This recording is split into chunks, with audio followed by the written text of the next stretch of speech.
Today's video is sponsored by Forever Pick, exotic wood guitar picks. Handmade one at a time in Chicago, Illinois, you can choose from a selection of exotic woods that will actually improve your guitar's tone. Take advantage of an exclusive 25% off coupon when you buy the full 6-pack at the link in the description. And remember, when you support my sponsors, you support this channel, and I sure appreciate it.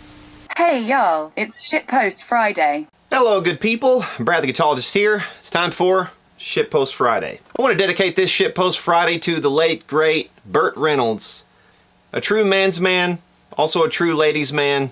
I think I speak for all young kids at the time whenever his Smokey and the Bandit movies came out. I wanted to be just like him, and I hope wherever he is, he's got his youth back, he's got his swagger back, and he's not in pain anymore. So rest in peace, Mr. Reynolds. First in the news, it's being reported now by Rolling Stone that Gibson is dropping its new guitars and its CEO. You heard it here first last week. They are also citing the Digital Music News story that broke where they found a posting by Gibson in Nashville seeking a new CEO who would need to have a background in major consumer products, digital engagement, and e-commerce, as well as experience in acquiring and integrating complementary businesses where music industry experience is preferred but not required. It's interesting that the job posting would not require some music industry experience so that someone would know the ins and outs of the industry so as not to take the same missteps that Henry Juskowitz took, who was himself a 30-year veteran of the industry. So if even he can make mistakes in that industry, then it's, you know, that's definitely something to look out for, so that you don't repeat the same sorts of mistakes in the future. Gibson also is trying to dismiss its $60 million lawsuit. We reported a while back about this lawsuit, and as part of the restructuring, they're trying to get this entire $60 million completely written off. Now, obviously, Tronical is not going to be happy about that, but we'll be following that story as it develops. In the meantime, Gibson also is, oddly enough, still sponsoring contests and giving out guitars as prizes in various contests as promotion. This story details one such promotion where Texas is looking for a new theme song, a Don't Mess with Texas theme song. Apparently, they've done this in the past with artists like Willie Nelson and George Strait contributing songs. But this time I think they're looking for something different, and they've tapped Gibson to offer up a prize of a guitar to the winner of the song contest. The other partner, interestingly, in this contest is iHeart, who are also in bankruptcy. So go figure.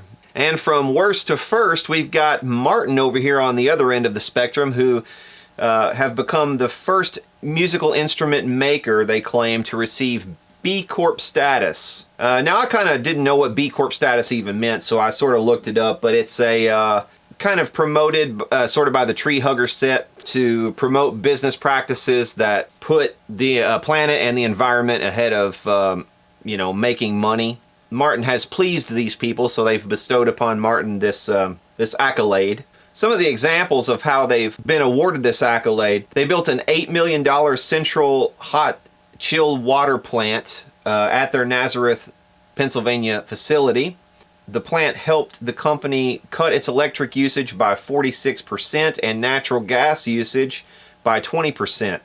And one thing I can say about Martin guitars, at least I haven't found one of their guitars in a Guitar Center dumpster yet.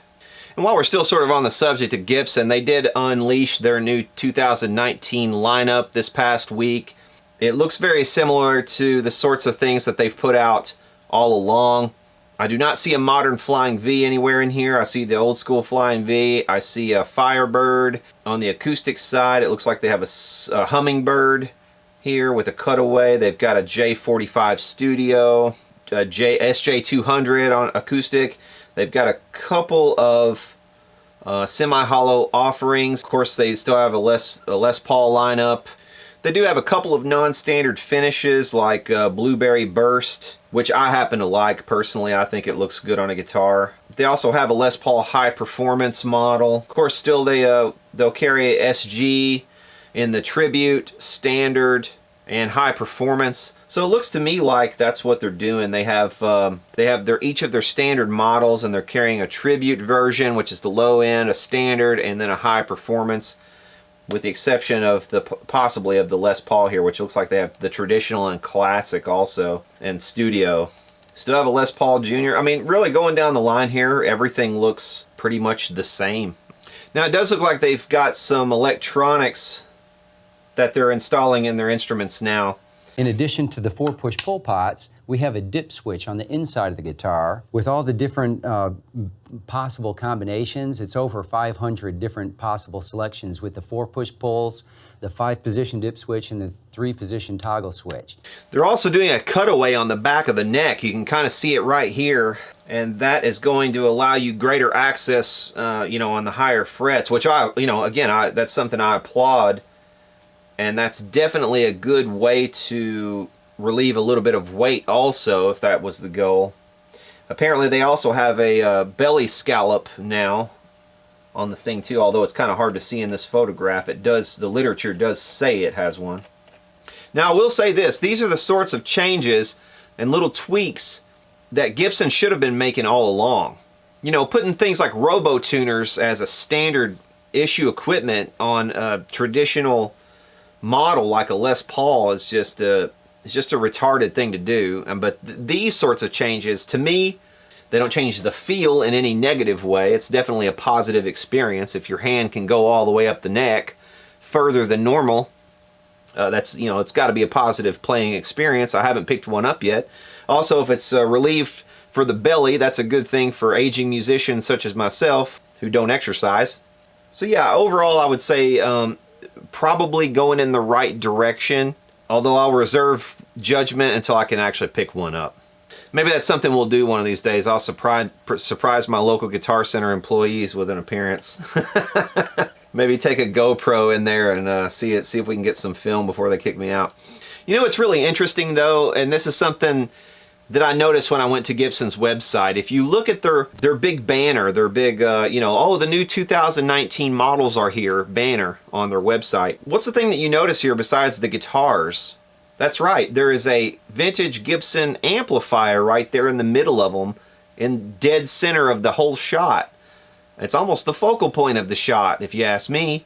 Why they haven't reissued amplifiers from this era, I really don't know. Why they wouldn't attempt to enter into the amplifier market rather than expanding, you know, doing things like buying Onkyo. I mean, you know, why wouldn't they stick with what they know or branch out in an area where they already knew, you know, and try to do more in their amplifier range? Now, they you know, they've always had some sort of presence, but, you know, with the gold tones and that sort of thing, but there hasn't been very many of them. And they really have only ever half-heartedly put effort into their amplifier line. And it would just be nice to see them, if they make any kind of expansion efforts in the future, if they would stop making a shit ton of different variations of the same fucking guitar theme, and if they would actually branch out and do some amplifiers. I mean, of course, I'm speaking as an amp sort of guy, you know. I mean, hell, I would be glad to even be part of that. Gibson, get in touch with me, and we'll design an amplifier line. How's that? I'll even put my own team together. I'll get Uncle Doug, and I'll get Terry from D-Lab, and maybe a couple of other people. We'll make a run at trying to revamp the Gibson line. And finally in the news, here's something I saw I thought was interesting on Hackaday.com. They have this LED covered guitar, but definitely looks cool. The problem with this is, though, if you actually read this article, they say this thing consumes nearly 500 watts at full white. So you could make your guitar glow, you know, full white, which would wow your audience, but it would be a whopping 500 watts. I mean, that's more than like 3 or 4 Marshall heads are going to consume. Honestly, I think you would blind your audience with this kind of power. Oh, if you had a time machine, you could go back in time and give this guitar to Ace Frehley. He would definitely have a ball with it. Okay, so that concludes the news. And now it's time for our new segment, Ask an amp tech. When you don't know what the fuck you're doing, talk or ask an amp tech. Okay, first up, Jason writes, big fan of your videos. Could you tell me the best way to deal with a 77 Deluxe Reverb cord that has had the ground pin pulled out? Yes, Jason, replace the cord. I actually have a video where I have shown how to do that. If you simply Google Guitologist, Fender power cord, that should come up for you. There's also little plug-ins you can get if you wanted to go to Home Depot and get the little plug-in. You can actually cut the end off the one that you have and strip it back. You'll need some wire strippers to do that.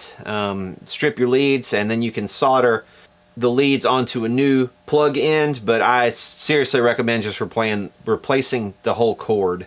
And of course the power cord is the key to your whole amp's operation. It's also, you know, the high voltage AC coming in. I say a high voltage, it's 120 volt AC, or depending on where you are, it might be other voltages, but you definitely want to get that right. That's not something you want to screw up. So if you're not adept at soldering or any of that kind of stuff, you know, don't attempt that on your own. That's definitely something you'll want to take to a technician.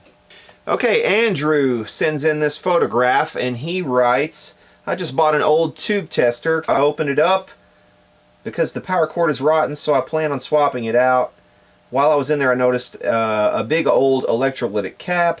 I always notice in your videos you tend to remove these.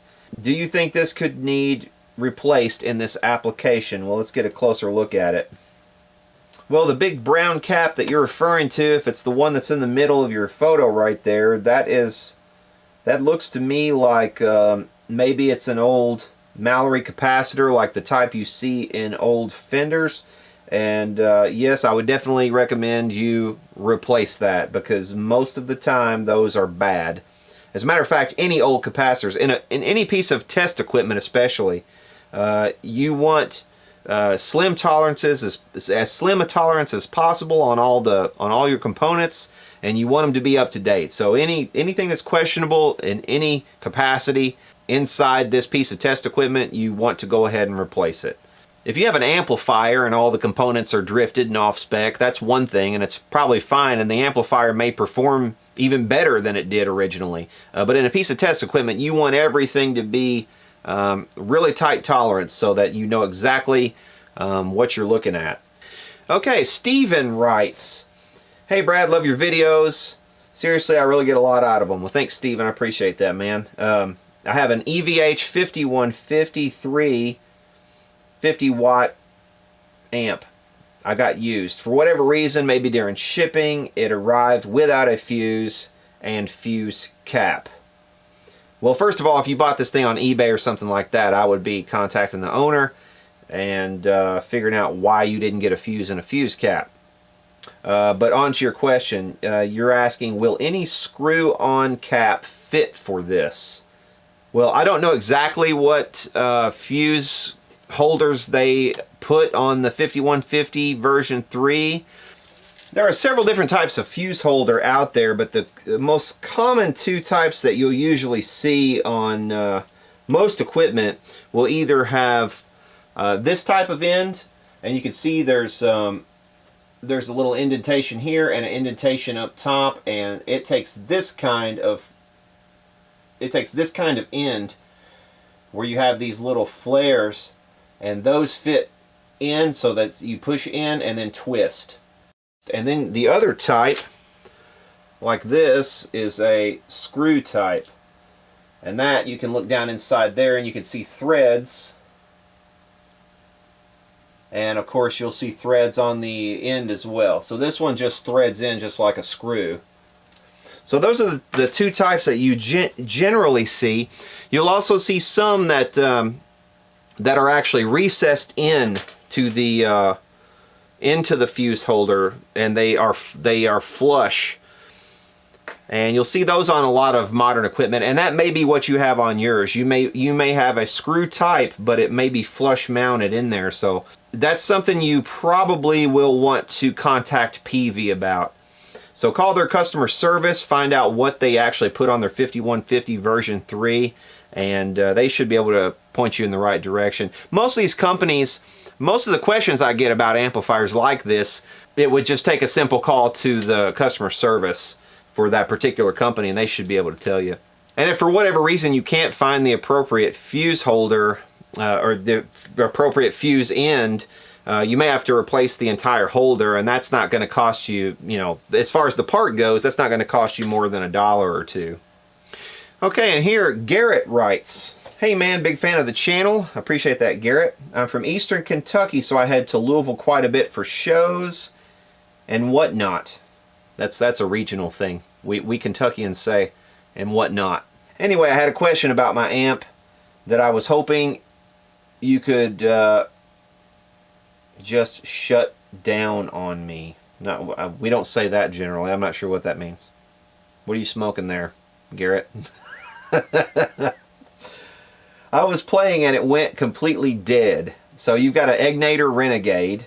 Oh, the Egnator shut down on you. So, okay. I've got an Egnator Renegade head that just shut down on me. I was playing and it went completely dead. No sound, lights, anything.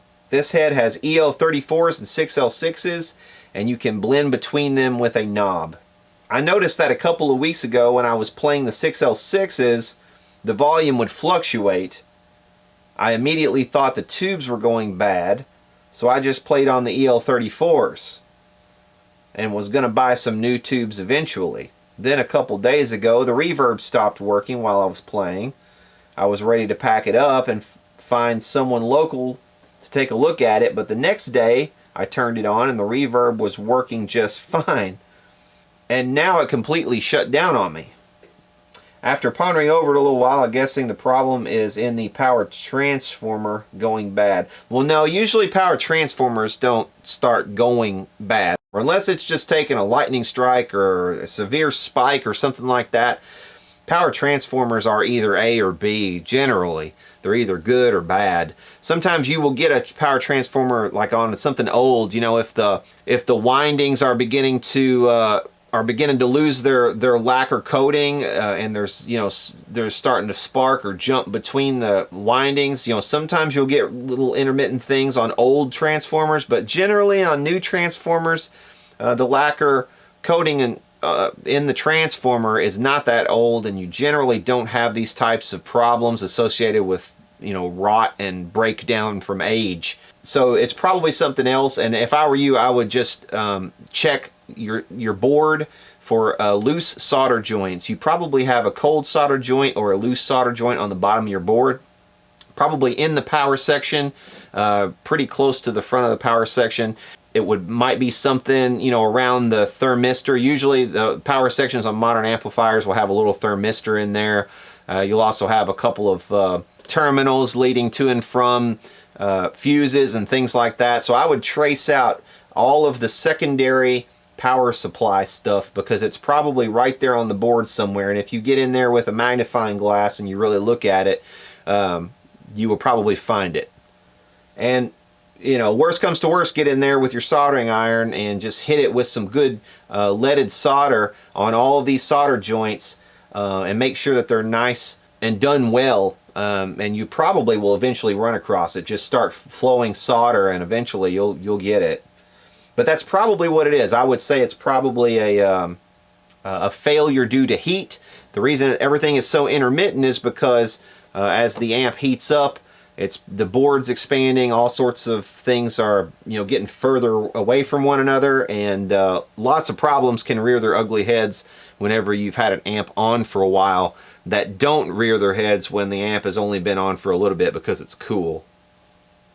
Especially if it's a modern amp like an Egnator. I'm not sure if that has direct mounted power tubes or not, but if it does have direct mounted power tubes, that could be part of the problem as well. You could have problems from the power tubes may even need biasing and they're getting too hot and they're heating up the board and causing problems. So it could be a combination of things. You could need tubes, and then you also might need to do some reflowing of some solder. So, you know, without me having it directly on the bench and being able to see exactly what the problem is, it's hard to say, but those are the things I would look for.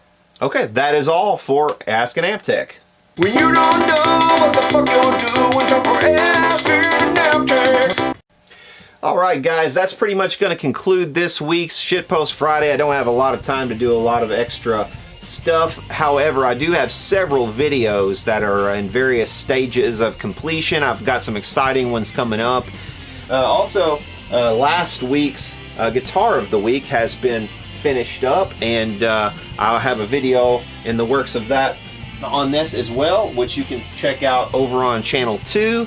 I should have it up in the next day or so. Head on over to channel 2 and check out what's over there. But for now, y'all take care.